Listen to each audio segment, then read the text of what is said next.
Hello guys, আপনারা যেখান থেকে এই মুহূর্তে ফেসবুক প্ল্যাটফর্মে যাবা, আমরা যে বাজারে কাজ করি অবশ্যই যে বাজারে দেখবা, অডিয়েন্স যে বাজারে আসুন আপনারা দেখো গা, এগুলো হচ্ছে একটা বিষয়। এই যে দেখো গা, আমাদের বাঙালি ভাই হচ্ছে কীভাবে আমরা বাংলাদেশের মানুষে মানে মাটি কাটাও একটা বিষয়। এটা কিন্তু ভাই কষ্ট করে হয়তো মানে মাথা দিয়ে দেখাতে হয় অনেকে, কিন্তু এটা অবশ্যই জানেন না, কিন্তু এখন অনেকে বলে লিছেন। ওই দেখো আপনারা কীভাবে এই বাঙালি ভাই হলতে তারা মাটি কাটরা, এবং এইখানে যে মাটি কাটন কিছু যে সংগঠন জায়গা আছে আপনার এই উষার মধ্যে মাটি কাটলে কোদাল দিয়ে মাটি যখন কাটা তখন পানি উঠে যায়। আর এই দিয়ে হোক আল্লাহর লীলা খেলা যে কথায় আছে না ভাই হল, অথচ পানি দ্বারা পুকুর পানির দ্বারে তারা কিন্তু অথচ ওই আপনার এই মাটি কাটরা দেখো কীভাবে তারা কোদাল দিয়ে মাটি কাটরাও দেখো পানি।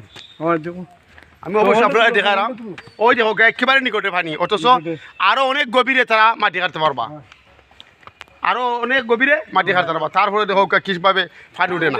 এটা একটা বা আল্লাহর ভাগ্য লীলা খেলা। এবং যাই হোক এটার নিয়ম, এখন সময়ে সময়ে কাজ করতে হয়। এখন কিছু সময় আছে তো, এখন তো চৈত্র মাসে শুধু পানি শুকিয়ে যায়, পানির দ্বারেও অবশ্যই মাটি কাটানো যায়। তারপরে এটা আল্লাহর খেলা। যাই হোক এখানে যে বাজার আপনারা দেখতে পারতেছেন অনেক মানুষ আছে যে বাইরে দূর দেশের মানুষের দেখো গা আপনারা মেশিন দিয়ে মাটি কাটুন, আর আমরা দেশের মানুষ দেখো গা বাংলাদেশের মানুষে কীভাবে কোদাল দিয়া মানুষের মাটি কাটুন। যাই হোক আপনারা ভালো থাকবা, সুস্থ থাকবা।